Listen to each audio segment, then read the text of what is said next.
২৪-এর গণ অভ্যুত্থানের বর্ষপূর্তি উপলক্ষে বিজয় র্যালি করবে বিএনপি। দর্শক, এই বিষয়ে আরো জানবো। রাজধানীর নয়াপল্টন থেকে যুক্ত হচ্ছেন আমার সহকর্মী আরিফিন শাকিল।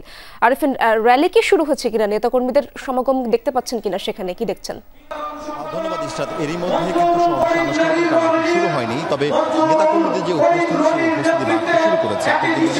ছবিতে দেখানো শুরু করেছে। এরই মধ্যে কিন্তু নয়াপল্টন বিএনপি কার্যালয়ের সামনে অস্থায়ী মঞ্চ তৈরি করা হয়েছে এবং বিএনপির বিভিন্ন জায়গায় বিভিন্ন ইউনিটের নেতাকর্মীরা কিন্তু আজকের এই বর্ষপূর্তির যে বিজয় র্যালি সেই বিজয় র্যালিতে অংশ নেওয়ার জন্য তারা এসেছেন এবং তারা বলছেন যে আজকের দিনটি তাদের জন্য অনেক বেশি আনন্দের এবং অনেক বেশি উৎসবের। এই কারণেই যে গত 17 বছর তারা নির্যাতন নিপীড়নের শিকার হয়েছেন বিগত সরকারের আমলে, এবং সেই জায়গা থেকে সেই ফ্যাসিবাদী শাসন থেকে মুক্তি পাওয়ার পর এবারই প্রথম বর্ষপূর্তি তারা পালন করতে পারছেন। ফলে নেতাকর্মীদের মধ্যে উৎসাহ উদ্দীপনা অনেক বেশি।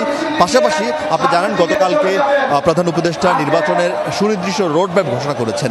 আগামী বছরের ফেব্রুয়ারিতে নির্বাচনের রোডম্যাপ, আগামী বছরের ফেব্রুয়ারিতে নির্বাচন হবে বলে তিনি জানিয়েছেন, যার ফলে বিএনপি নেতাকর্মীদের মাঝে আলাদা করে আসলে উৎসবের মাত্রা যোগ হয়েছে এবং বিএনপির যারা মনোনয়ন প্রত্যাশী তারাও কিন্তু আজকের এই বিজয় র্যালিতে তাদের বিপুল সংখ্যক নেতাকর্মীদেরকে নিয়ে হাজির হচ্ছেন এবং অংশ নিচ্ছেন, যাতে করে তাদের এক ধরনের শোডাউনের যেই রকম সংস্কৃতি আমরা দেখি সেই সংস্কৃতি আরেক দফা আসলে প্রদর্শিত হচ্ছে। এবং বিএনপি নেতাকর্মীরা বলছেন যে গত 17 বছর তারা যে নিপীড়নের শিকার হয়েছেন, যে নির্যাতনের শিকার হয়েছেন, এই গত বছরের 5ই আগস্ট শেখ হাসিনা পতনের মধ্য দিয়ে তারা অবসান হয়েছে।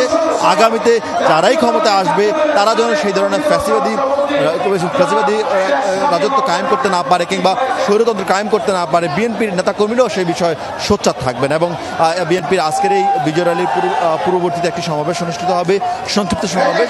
সেই সংক্ষিপ্ত সমাবেশে বিএনপির ভারপ্রাপ্ত চেয়ারম্যান তারেক রহমান বক্তব্য রাখবেন, বিএনপির মহাসচিব মির্জা ফখরুল ইসলাম আলমগীর বক্তব্য রাখবেন, দলের স্থায়ী কমিটির সদস্যরা বক্তব্য রাখবেন। বিকেল 3:30 নাগাদ এই সমাবেশের আনুষ্ঠানিক কার্যক্রম শুরু হবে। ইসলাম।